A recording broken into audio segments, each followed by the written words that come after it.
प्रशांत महासागर की गहराइयों में बहने वाला गर्म पानी का एक अदृश्य रेला ये हजारों किलोमीटर दूर बैठे बिहार के किसान की फसल को पूरी तरह बर्बाद कर सकता है। सुनने में ये किसी विज्ञान कथा जैसा लग सकता है, लेकिन यह हमारी पृथ्वी की वो वास्तविक प्रणाली है जो पूरी दुनिया को चला रही है। बिहार मैटर्स में स्वागत है।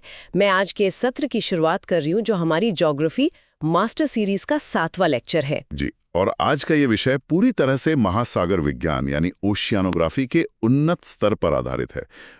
मैं यहाँ स्पष्ट कर दूं कि यह सत्र विशेष रूप से बीपीएससी, बीएसएससी, एसआई और शिक्षक भर्ती जैसी परीक्षाओं की तैयारी कर रहे सभी विद्यार्थियों के लिए बहुत ही महत्वपूर्ण है। बिल्कुल। और छात्रों के लिए ये जानना भी आवश्यक है कि आज के हमारे इस व्याख्यान का स्रोत पूर्णतः प्रामाणिक है। हमने एनसीईआरटी कक्षा 11 के भौतिक भूगोल के मूल सिद्धांत, नेशनल इंस्टीट्यूट ऑफ ओशनोग्राफी और भारत मौसम विज्ञान विभाग यानी आईएमडी के डेटा को इस चर्चा का आधार बनाया है। सही कहा। देखिए, हमारा उद्देश्य ये है कि महासागरों की इस जटिल कार्य प्रणाली को केवल रटा ना जाए, बल्कि उसके पीछे के विज्ञान को समझा जाए। तो आइए महासागरों के बुनियादी तथ्यों से ही शुरुआत करते हैं। मतलब ये तो सर्वविदित है कि पृथ्वी की सतह का लगभग 71% हिस्सा महासागरों से ढका हुआ है और पृथ्वी पर उपलब्ध कुल जल का 97% हिस्सा इन्हीं में मौजूद है। जी, और इनकी औसत गहराई लगभग 3700 मीटर है। अगर हम वैश्विक स्तर पर देखें तो प्रशांत महासागर यानी पैसिफिक ओशन सबसे बड़ा और सबसे गहरा है। इसके बाद अटलांटिक और हिंद महासागर का स्थान आता है। लेकिन यहाँ एक वैचारिक प्रश्न उठता है।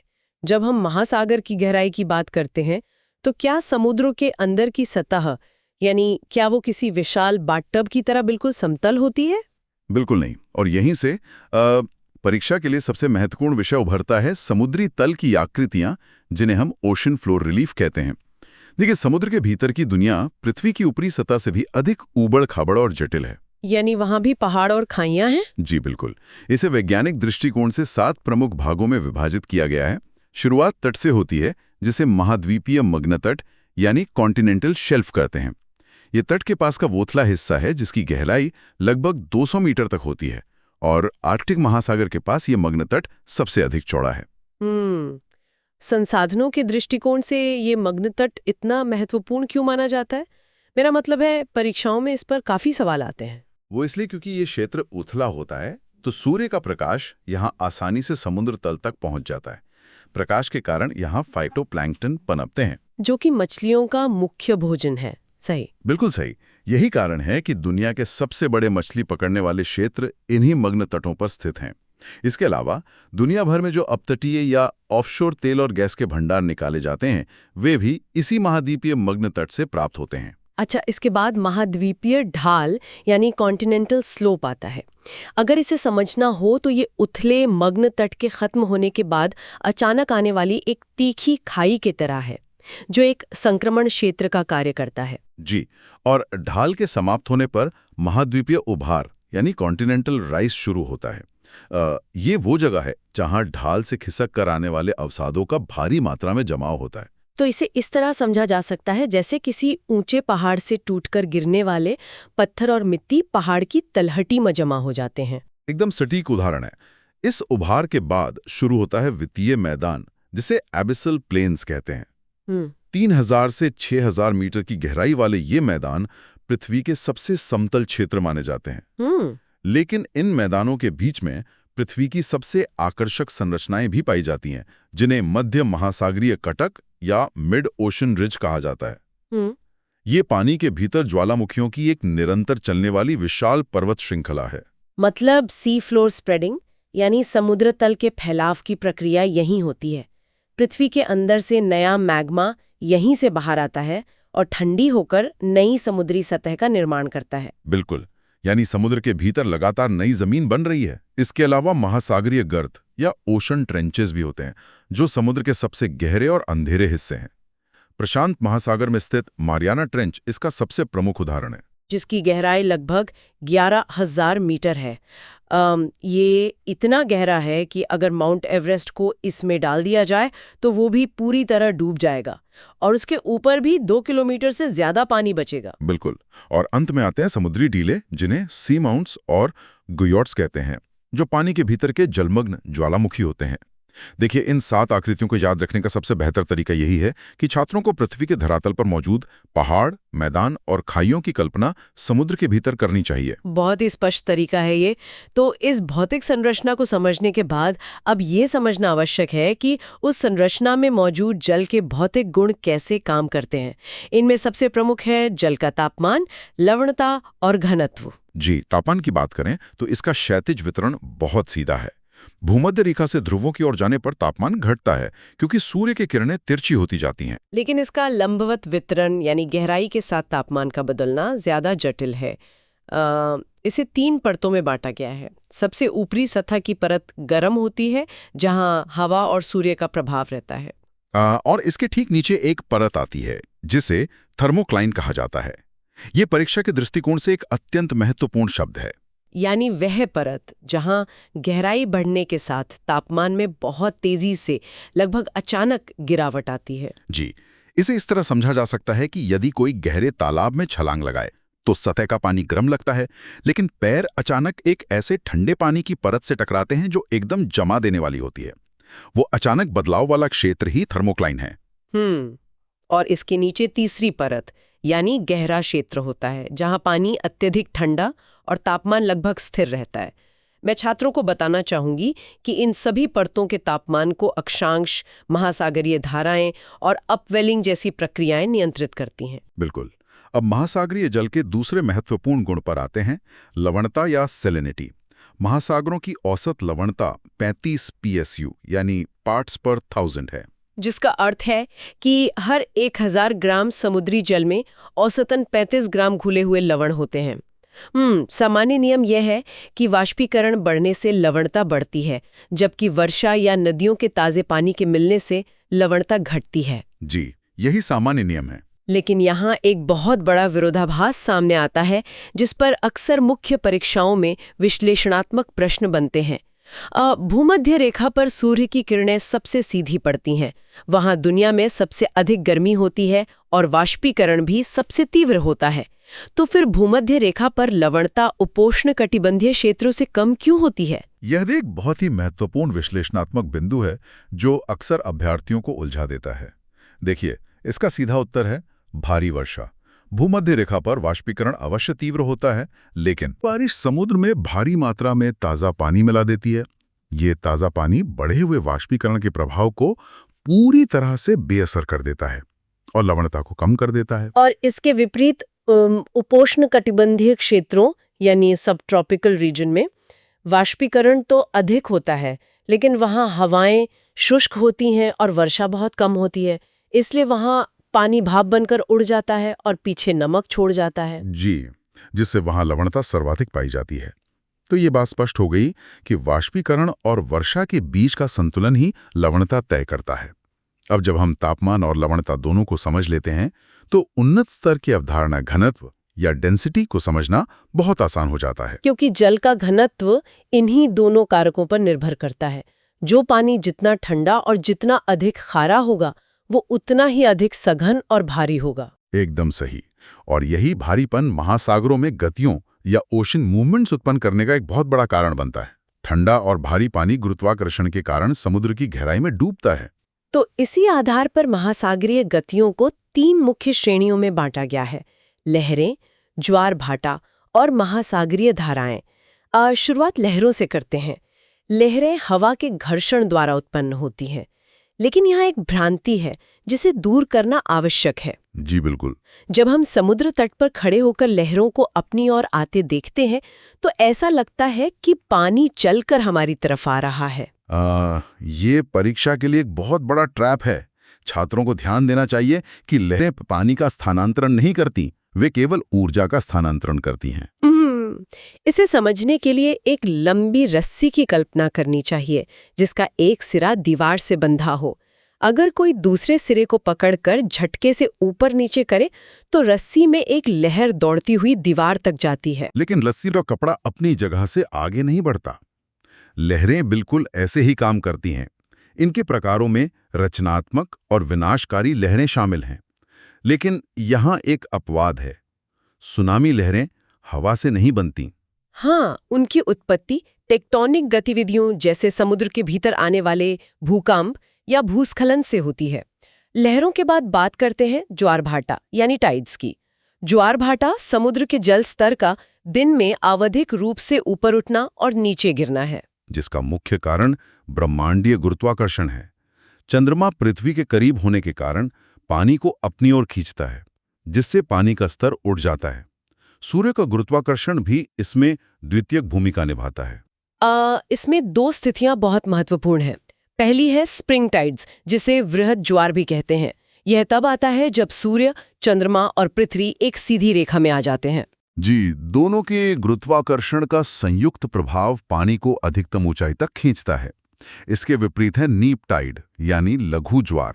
यह तब आता है जब सूर्य और चंद्रमा पृथ्वी के साथ समकोण मतलब 90 डिग्री का कोण बनाते हैं, जिससे दोनों का गुरुत्वाकर्षण एक दूसरे के प्रभाव को कम कर देता है और ज्वार की ऊंचाई न्यूनतम रहती है।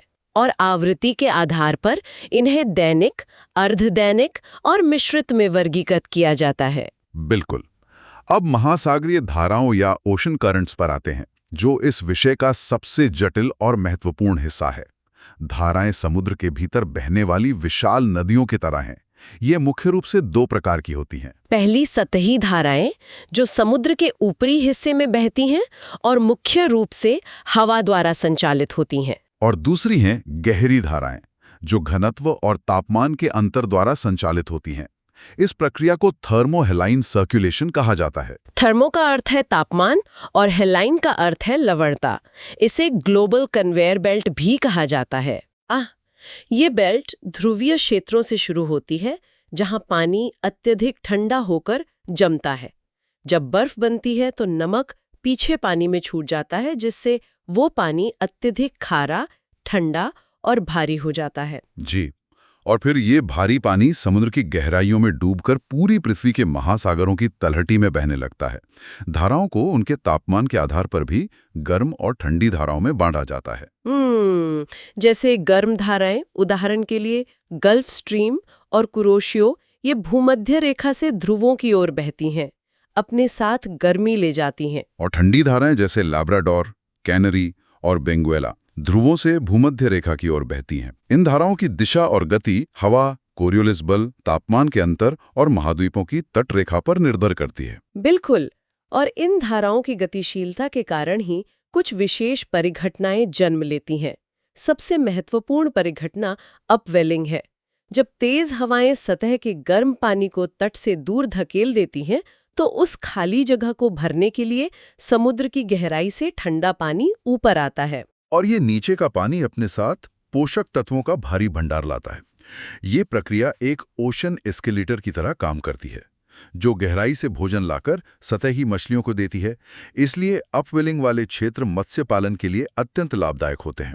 इसी महासागरीय गतिशीलता का सबसे बड़ा प्रभाव वैश्विक जलवायु पर अल नीनो और ला नीना के रूप में देखा जाता है। अल नीनो के दौरान प्रशांत महासागर में गर्म पानी का विस्थापन पूर्व की ओर हो जाता है। जी, ये एक ऐसी घटना है जो पूरी दुनिया के मौसम को अस्त-व्यस्त कर देती है, और इसका सीधा परिणाम ये होता है कि भारत में मानसून कमजोर पड़ जाता है। दूसरी ओर ला नीना के दौरान स्थितियां विपरीत होती हैं और भारतीय मानसून अत्यधिक मजबूत हो जाता है। यही महासागर जलवायु संपर्क का मूल है। महासागर हमारे पृथ्वी के जलवायु नियमन में एक विशाल ऊष्मा भंडारण और कार्बन सिंक के रूप में कार्य करते हैं। देखिए, जो भी अतिरिक्त गर्मी और कार्बन डाइऑक्साइड पृथ्वी पर ग्रीन हाउस गैसों के कारण पैदा हो रही हैं, महासागर उसका एक बहुत बड़ा हिस्सा सोख लेते हैं। यदि महासागर यह काम ना करें तो पृथ्वी का तापमान अब तक रहने लायक नहीं बचता। सही कहा। और मानव उपयोग के लिए महासागर केवल मौसम नियंत्रक नहीं, बल्कि असीम संसाधनों के भंडार भी हैं। जैविक संसाधनों में तो मत्स्य पालन है ही, लेकिन खनिज संसाधनों में मैंगनीज नोड्यूल का जिक्र करना बहुत जरूरी है। ये गहरे समुद्र के वितलीय मैदानों पर पाए जाने वाले आलू के आकार के दुर्लभ खनिजों के पिंड हैं, जिनमें कोबाल्ट, तांबा और मैंगनीज होता है, जो भविष्य की तकनीक के लिए अत्यंत महत्वपूर्ण है। और ऊर्जा संसाधनों में अपतटीय तेल और गैस के भंडार तो हैं ही, लेकिन इन संसाधनों के दोहन के साथ कुछ आपदाएं भी जुड़ी हैं। प्राकृतिक आपदाओं में सुनामी और चक्रवात तो हमेशा से तटीय क्षेत्रों के लिए चुनौती रहे हैं। जी, लेकिन अब मानव निर्मित आपदाएं जैसे जहाज़ों से होने वाला तेल रिसाव और प्लास्टिक प्रदूषण समुद्री पारिस्थितिकी तंत्र के लिए एक संकट बन गए हैं। बिल्कुल। अब इस वैश्विक ज्ञान को भारत और विशेष रूप से बिहार के संदर्भ में लागू करते हैं। हिंद महासागर की बात करें तो इसकी धाराएं दुनिया के बाकी महासागरों से बहुत अलग व्यवहार करती हैं। ऐसा इसलिए है क्योंकि हिंद महासागर उत्तर में महाद्वीपों से घिरा हुआ है। यहाँ की धाराएं मानसूनी हवाओं द्वारा संचालित होती हैं। यही कारण है कि हिंद महासागर में धाराओं का मौसमी उल्टाव देखा जाता है। मतलब गर्मियों में दक्षिण पश्चिम मानसून के समय धाराएं एक दिशा में बहती हैं और सर्दियों में उत्तर पूर्व मानसून आते ही ये धाराएं पूरी तरह से अपनी दिशा बदल लेती हैं। एकदम सही। और भारतीय क्षेत्र की एक और बड़ी विशेषता बंगाल की खाड़ी और अरब सागर के बीच उच्च लवणता का भिन्नता का होना है। क्योंकि बंगाल की खाड़ी में गंगा और ब्रह्मपुत्र जैसी नदियां भारी मात्रा में ताज़ा पानी गिराती हैं, जिससे वहां लवणता कम होती है, जबकि अरब सागर में वाष्पीकरण अधिक होता है और नदियां कम है, इसलिए वहां लवणता बहुत अधिक है। जी, अब आते हैं उस मुख्य बिंदु पर कि बिहार जिसकी कोई तटरेखा नहीं है, जो चारों ओर से जमीन से घिरा है, उसके लिए महासागर विज्ञान पढ़ना इतना प्रासंगिक क्यों है? इसका उत्तर ये है कि महासागरों का इस राज्य पर बहुत गहरा अप्रत्यक्ष प्रभाव पड़ता है।